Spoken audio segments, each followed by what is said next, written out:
Hello दोस्तों, क्या हाल है। आप देख रहे हैं इंपॉर्टेंट और सचोट न्यूज, जहां मिलती हैं आपको देश और दुनिया की तमाम बड़ी खबरें सबसे पहले और सबसे विश्वसनीय रूप में। कृपया वीडियो को लाइक और चैनल को सब्सक्राइब करें और कमेंट बॉक्स में जरूर बताइए कि आप ये वीडियो कहां से देख रहे हैं। तो चलिए शुरू करते हैं आज के वीडियो को। आदिवासी गौरव का स्वर। शहीद वीर नारायण सिंह स्मारक देश की आजादी में कई ऐसे आदिवासी नायकों का योगदान रहा है जिन्हें शायद वह पहचान नहीं मिली जिसके वे हकदार थे। छत्तीसगढ़ के ऐसे ही जनजातीय स्वतंत्रता सेनानियों जैसे वीर नारायण सिंह और गुंडा धुर्व को समर्पित एक संग्रहालय का उद्घाटन हाल ही में प्रधानमंत्री नरेंद्र मोदी ने रायपुर में किया। सरकार का मानना है कि यह संग्रहालय इन नायकों के संघर्ष, बलिदान और जल जंगल जमीन के अधिकारों के लिए किए गए विद्रोहों की गाथा को मौजूदा और आने वाली पीढ़ियों तक पहुंचाएगा। भावांतर योजना के तहत 233 करोड़ ट्रांसफर। मुख्यमंत्री मोहन यादव ने 1,33,000 से अधिक किसानों के खातों में भावांतर योजना के तहत 233 करोड़ रुपए ट्रांसफर किए हैं।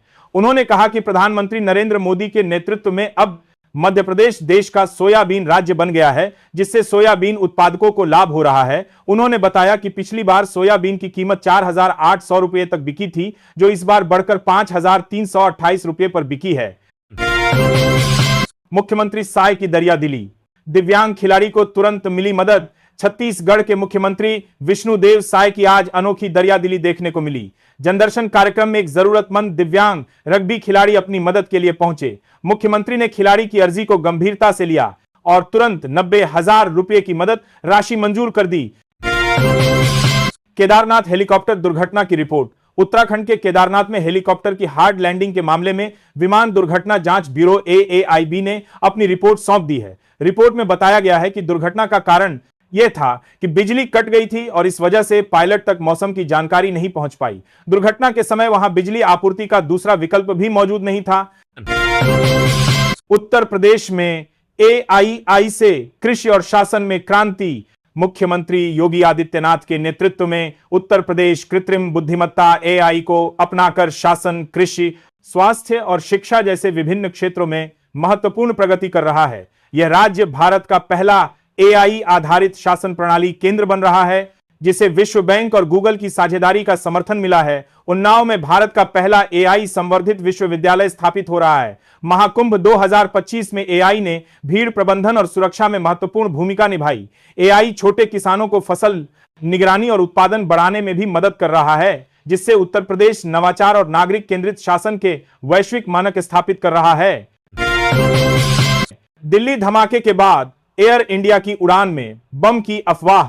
दिल्ली में हुए धमाके के बाद देश में धमकियों का सिलसिला बढ़ गया है। इसी कड़ी में एयर इंडिया की टोरंटो दिल्ली उड़ान में भी बम की अफवाह मिली। बाद में इस धमकी को नॉन स्पेसिफिक घोषित किया गया। उड़ान को सुरक्षित तरीके से उतारा गया और सभी यात्री भी सुरक्षित है। सुरक्षा एजेंसियों ने विमान की पूरी जांच की। दिल्ली में हाई अलर्ट, यात्रा से पहले एडवाइजरी पढ़े। दिल्ली में हुए धमाके के बाद प्रमुख रेलवे स्टेशन, मेट्रो स्टेशन और हवाई अड्डे के आसपास अतिरिक्त पुलिस बल तैनात कर दिया गया है। वाहनों की सघन जांच और सामानों की स्कैनिंग भी बढ़ा दी गई है। दिल्ली पुलिस ने नागरिकों से अपील की है कि वे सहयोग करें और यात्रा के दौरान अतिरिक्त समय का प्रावधान रखें ताकि किसी भी असुविधा से बचा जा सके। 14 नवंबर को रिलीज होने वाली फिल्मों के दीवानों के लिए 14 नवंबर का दिन बेहद खास होने वाला है। इस दिन कई फिल्में सिनेमाघरों में रिलीज होने वाली है। इनमें बॉलीवुड से लेकर साउथ और हॉलीवुड तक की फिल्में शामिल है। दे दे प्यार देने के बारे में, जो मैं नाज की, जो का 2002 से लेकर कांथा तक, ये सभी फिल्में शानदार है, जिनके रिलीज होने से दर्शकों में काफी उत्साह है। कर्नाटक में RSS को मार्च की इजाजत। कर्नाटक हाईकोर्ट को RSS को एक शर्त के साथ मार्च निकालने की इजाजत दे दी है। इस पर प्रियंक खरगे ने टिप्पणी करते हुए कहा, सरकार ने हाईकोर्ट में RSS को मार्च निकालने की इजाजत दी। सबसे जरूरी बात, वो अपनी मर्जी से कुछ भी नहीं कर सकते हैं। उन्होंने यह भी जोर देकर कहा कि यह अनुमति केवल एक बार के लिए ही दी गई है। अल फलाह यूनिवर्सिटी से एक और कार बरामद।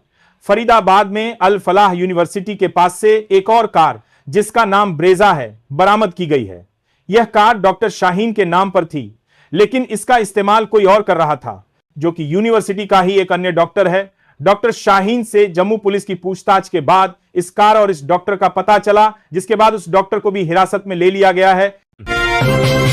भाजपा प्रत्याशी श्रेयसी सिंह को जान से मारने की धमकी। भाजपा की प्रत्याशी श्रेयसी सिंह को सोशल मीडिया पर जान से मारने की धमकी मिली है। इस मामले में उन्होंने साइबर डीएसपी से शिकायत दर्ज कराई है। पुलिस ने मामला दर्ज कर जांच शुरू कर दी है और साइबर डीएसपी से शिकायत दर्ज कराई है। धमकी देने वालों की तलाश कर रही है। श्रेयसी सिंह ने पुलिस से तत्काल कार्रवाई करने का अनुरोध किया है। केंद्रीय अन्वेषण ब्यूरो सीबीआई ने दिल्ली नगर निगम के इंजीनियर को दबोचा। सीबीआई ने दिल्ली एमसीडी के एक इंजीनियर को 10 लाख रुपए की रिश्वत लेते हुए रंगे हाथ गिरफ्तार किया है। सीबीआई ने बताया कि इस भ्रष्टाचार का संबंध 3 करोड़ रुपए से जुड़ा हुआ है। सीबीआई ने यह भी कहा कि यह कार्रवाई भ्रष्टाचार के खिलाफ उनकी जीरो टॉलरेंस नीति का एक हिस्सा है। एजेंसी ने नागरिकों से अपील की है कि अगर कोई सरकारी अधिकारी रिश्वत मांगता है तो तुरंत इसकी शिकायत सीबीआई से करे। बिहार एग्जिट पोल में एनडीए को बढ़त। बिहार विधानसभा चुनावों के लिए कराए गए लगभग सभी exit poll Bharatiya Janata party और जनता दल यूनाइटेड के नेतृत्व वाले एनडीए गठबंधन की जीत दिखा रहे हैं। इन एग्जिट पोल में राष्ट्रीय जनता दल और जीत ताप जीते कांग्रेस के गठबंधन वाला महागठबंधन पिछड़ता दिख रहा है। वहीं चुनावी राजनीति में पहली बार उतरे रणनीतिकार प्रशांत किशोर की पार्टी जनसुराज को ज्यादा से ज्यादा 2-3 सीटें मिलने की संभावना जताई गई है। राज्य की 243 विधानसभा सीटों पर 2 चरणों में हुई वोटिंग के बाद नतीजे 14 नवंबर को घोषित होंगे। हालांकि एग्जिट पोल के नतीजों ने एनडीए में उत्साह भर दिया है।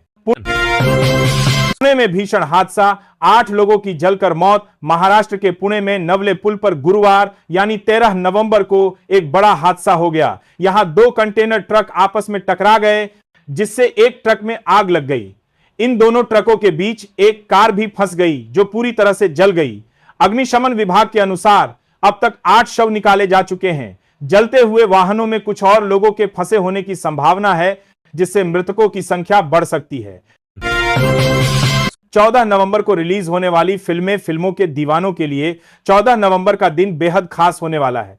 इस दिन कई फिल्में सिनेमा घरों में रिलीज होने वाली है। इनमें बॉलीवुड से लेकर साउथ और हॉलीवुड तक की फिल्में शामिल हैं। दे दे प्यार देते हैं, 2 से लेकर कांथा तक ये सभी फिल्में शानदार है जिनके रिलीज होने से दर्शकों में काफी उत्साह है।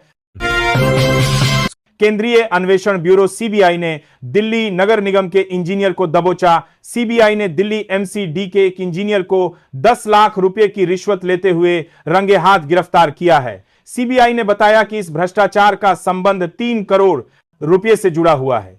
सीबीआई ने यह भी कहा कि यह कार्रवाई भ्रष्टाचार के खिलाफ उनकी जीरो टॉलरेंस नीति का एक हिस्सा है। एजेंसी ने नागरिकों से अपील की है कि अगर कोई सरकारी अधिकारी रिश्वत मांगता है तो तुरंत इसकी शिकायत सीबीआई से करे। बिहार एग्जिट पोल में एनडीए को बढ़त। बिहार विधानसभा चुनावों के लिए कराए गए लगभग सभी exit poll Bharatiya Janata party और जनता दल यूनाइटेड। मुंबई इंडियंस की बड़ी चाल, रदरफोर्ड को किया ट्रेड। आईपीएल 2026 से पहले मुंबई इंडियंस ने एक और बड़ी चाल चलते हुए गुजरात टाइटंस के ऑलराउंडर शेरफेन रदरफोर्ड को अपने साथ ट्रेड कर लिया है। वेस्टइंडीज के इस बाएं हाथ के बल्लेबाज को मुंबई इंडियंस ने 2.6 करोड़ रुपए में अपनी टीम में शामिल किया है। यह उनकी मुंबई इंडियंस फ्रेंचाइजी में वापसी है क्योंकि वह साल 2020 में भी इस टीम का हिस्सा थे।